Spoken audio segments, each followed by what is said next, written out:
And thank you, everybody, for inviting me to take part. It's just so lovely to see you all, to have Eric back with us, Corrine, I see Kobe's there, and all the members of the network. It's a great moment for all of us. I was asked by Sarah and Pauline to talk a bit about the strength and the history of Ntataise, and to talk about this through my book that, much to my utter amazement, has just been published.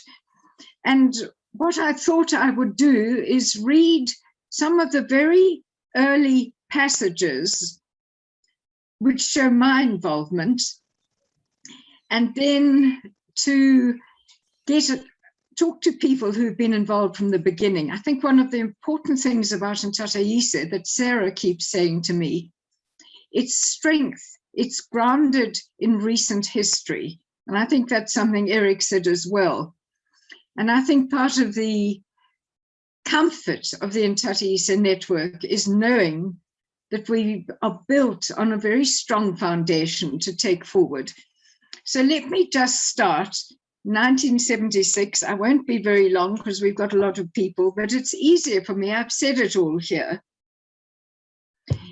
In fact, I suppose in a way, the forerunner of Ntataise started on June the 16th, 1976, when there was this, the country shook, Soweto shook. On the farm, at the farm school, things were relatively quiet.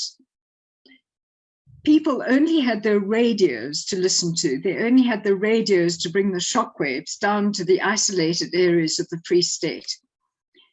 On the day after June the 16th, my husband, Anthony, was going down to the farm primary school, which he was the manager, to meet with the principal to discuss the events of the previous day and how they were affecting education locally. And I'm just going to read you a little bit. This is how Ntataise started. I left the men to discuss the events of the previous day, and I crossed the dirt road to the clinic, the farm clinic, which was under the sway of Sister Florida Tseki. Outside the clinic, I watched two little boys who sat on the ground drawing in the sand.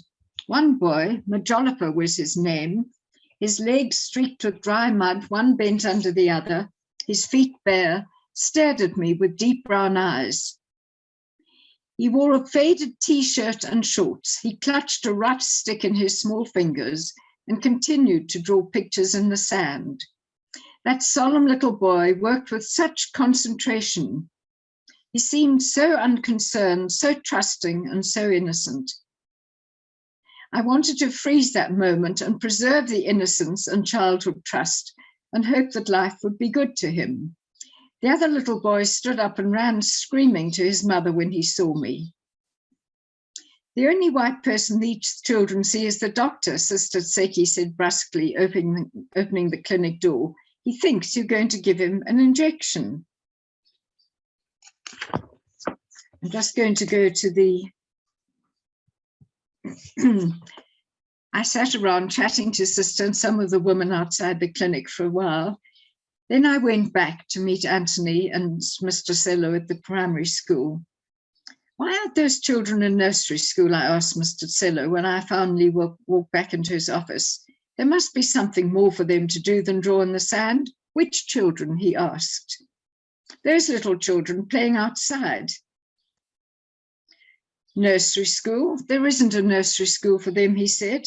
There are no nursery schools for farm workers' children. Now that you ask me, I don't know of any nursery schools in the rural areas round about us, not for black children. Is this because the government doesn't provide for them or because no one has thought of it, I asked. I really don't know, Mrs. Evans.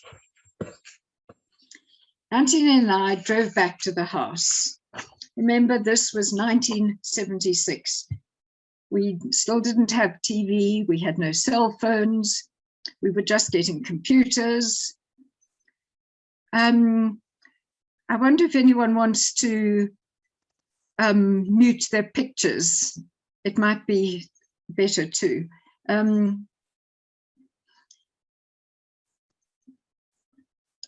We were nearing the house when Anthony said to me, I said to Anthony, there's such a difference in the way we live compared to some of the families in the farm village.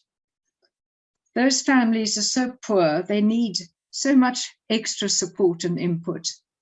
If the government doesn't provide nursery schools for farm workers' children, we'll just have to do it ourselves, just as you do for the primary school, I said.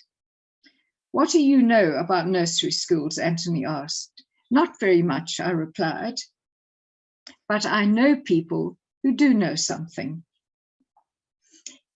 And soon I was on my way to Johannesburg to meet Dawn Haggie, chairperson of the African Self-Help Association, and Denise Parkinson and Monica Lolwani. Denise was head of the Johannesburg City Council's Children's Division.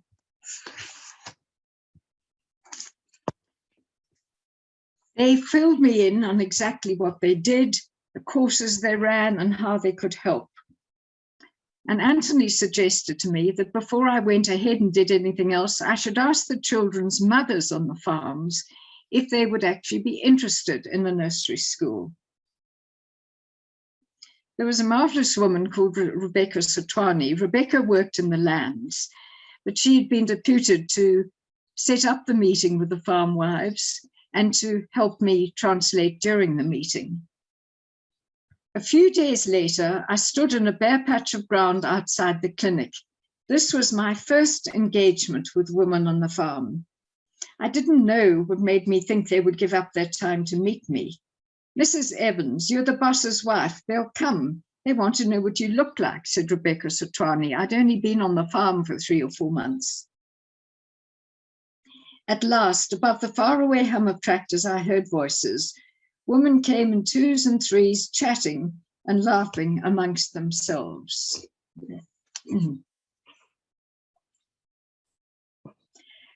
Rebecca waved at everyone to stop chattering, and I stood beside her, intimidated by this gathering of curious women who were openly staring at me. Rebecca translated my bumbling mixture of English and Afrikaans and Sesotho, and the woman's Sesotho replies into Afrikaans and English. I wished I could speak Sesotho. I wouldn't have felt such an outsider. An old woman, I thought she was old then, she was probably much younger than I am now, leant heavily on her stick, fixed her eyes on mine and asked, is a nursery school a creche? I've heard about creches on the radio. A creche looks after babies and little children. It should feed them and keep them clean and safe. It doesn't help them learn. No, a nursery school is not a creche, I answered. Then what is it? Why are you concerned with our children? Why do you want them to go to nursery school? There was a murmur of agreement from the other woman. We stood in the hot sun, sweat trickling down our faces. My mouth was dry and I felt a little bit desperate. A children's learning is like building a brick house. The first bricks are the foundation, the beginning of the house, the strong, solid base on which the next bricks will be built. If the foundation is weak, the building will be weak. I was warming to my subject. A nursery school is like that foundation. It is, along with what children learn at home, the first bricks of learning. A child's future learning will be built on that foundation. If it is weak, the later education will be weak. I paused to take a breath. Another woman asked again, so why do you want a school like this for our children? Why? The farm for me was a lonely place, but it wasn't loneliness that was driving me. It was those little boys drawing in the sand. If a nursery school had been good for me, if a nursery school had been good for children in cities, then they must be good for children on farms.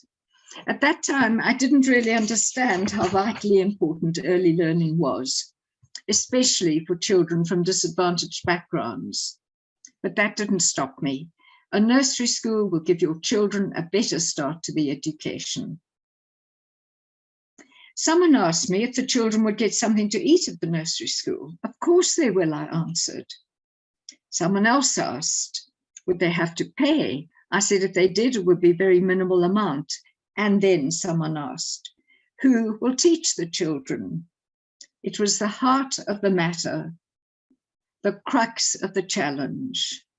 The answer to that would lead to the dawn of a new world for many South African women in rural areas, and for me. Dawn and Denise's words rang in my ears. The quality of teaching and learning offered to 3, 3 and 4-year-olds, and these days we know even earlier, is what turns a nursery school from a place of care to a place of learning.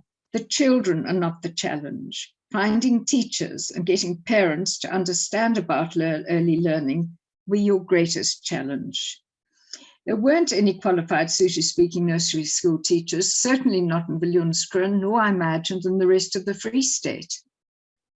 Some of you will be the teachers, I said. At that, everyone had something to say. There was an uproar.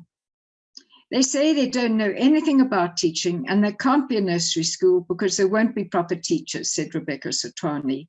We'll teach them to be proper teachers, I answered. Mayor Jane, Rebecca added, you go home. Let us talk this through our way.